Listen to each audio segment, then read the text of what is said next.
Assalamualaikum warahmatullahi wabarakatuh.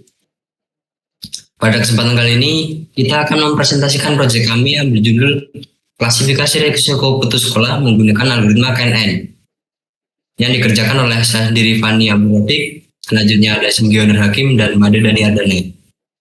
Next. Latar belakang. Jadi, putus sekolah ini menjadi hal sangat penting karena bisa berdampak pada sumber daya manusia. Dan di sini kami menggunakan algoritma KNN karena sederhana dan mudah dipahami.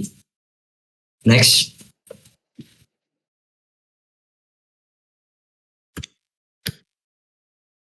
Algoritma KNN. Jadi, algoritma KNN ini bekerja dengan menghitung jarak data terhadap tetangga terdekat dan menentukan hasil prediksi berdasarkan mayoritas kelas. Dan di sini algoritma KNN sangat sensitif terhadap perbedaan skala tiap fitur. Maka normalisasi data menjadi tahapan yang penting sebelum melakukan pemodelan. Dan di sini kita menentukan LK terbaik menggunakan metode Grid Search CV dan didapatlah LK terbaik yaitu 1. Next. Selanjutnya dataset dan pelabelan. Jadi di sini kita menggunakan 14.700 data. Target variabel awal yaitu persentase risiko putus sekolah.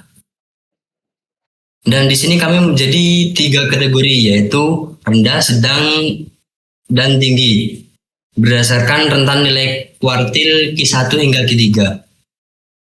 Next. Di sini saya akan menjelaskan beberapa kode yang kita pakai di dalam proyek ini. Yang pertama, pada bagian section library kita menggunakan Pandas, NumPy, Matplot, Seaborn, dan beberapa library dari machine learning yaitu sklearn model selection, train test split, with search CV, kemudian ada standard scalar, SMUT, KNN neighbor classifier, kemudian classification report, accuracy score, dan function metric. Kemudian kita bagian section import data. Import data ini kita gunakan ketika kita sudah mempunyai data yang ingin kita training. Next. Kemudian bagian training model. Pre-processing. Yang pertama yaitu kita membagi 3 level yaitu low, medium, high menggunakan quartiles dan menyeimbangkan data menggunakan SMOTE agar menjadi model yang bias. Next. Kemudian kita akan training model, kemudian kita akan memprediksi. Next.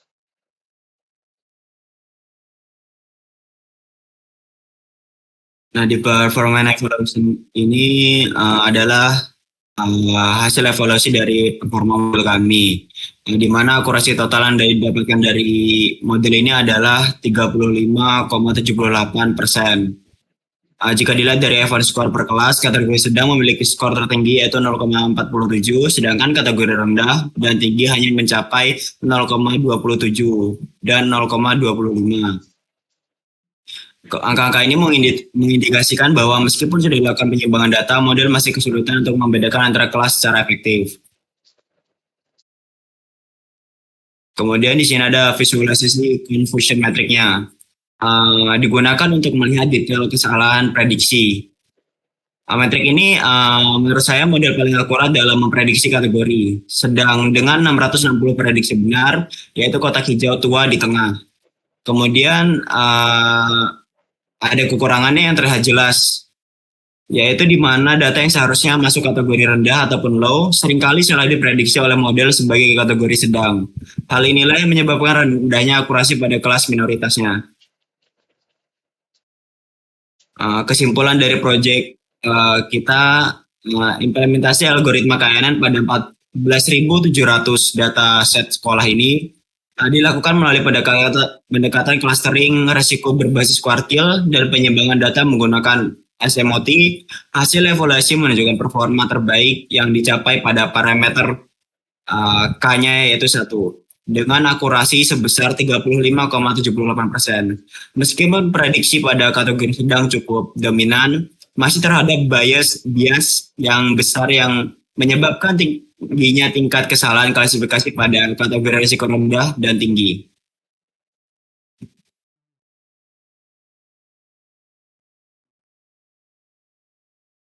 Sekian presentasi proyek yang dapat kami sampaikan. Kami akhiri. Wassalamualaikum warahmatullahi wabarakatuh.